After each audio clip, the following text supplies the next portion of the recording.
लोकसभा चुनाव को लेकर सभी सियासी दलों ने अपनी अपनी कमर कसना शुरू कर दिया है।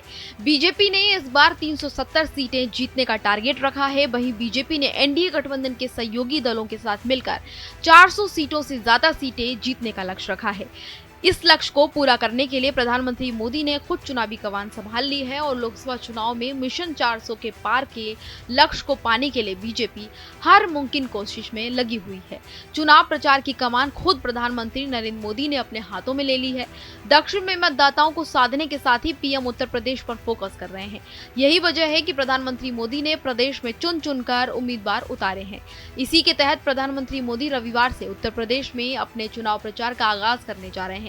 प्रधानमंत्री नरेंद्र मोदी आज यानी रविवार को मेरठ में एक रैली को संबोधित करेंगे। मेरठ से बीजेपी ने अभिनेता से नेता बने टीवी सीरियल रामायण के राम यानी अरुण गोविल को उम्मीदवार बनाया है। प्रधानमंत्री मोदी मेरठ में एक विशाल जनसभा को संबोधित करेंगे और जनता से बीजेपी के उम्मीदवार अरुण गोविल के पक्ष में मतदान करने की अपील करेंगे। इसके साथ ही पीएम के निशाने पर विपक्षी दल होंगे।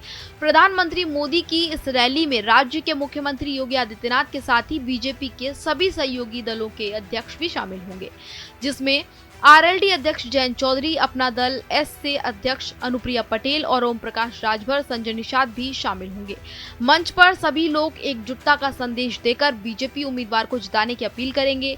और जैसा कि हर कोई जानता है कि केंद्र की सत्ता को हासिल करने के लिए यूपी की राजनीति में आपको बहुत एक्टिव होना पड़ता है। ये बात बीजेपी को बखूबी पता है और ऐसे में बीजेपी की पूरी रणनीति यूपी की 80 सीटों पर फोकस रहती है और यही वजह है कि बीजेपी उत्तर प्रदेश पर फोकस कर रही है। तीसरी बार सत्ता पर काबिज होने के लिए बीजेपी हर दांव आजमा रही है। 2014 और 2019 की लोकसभा चुनाव में एनडीए ने यूपी में शानदार प्रदर्शन किया था।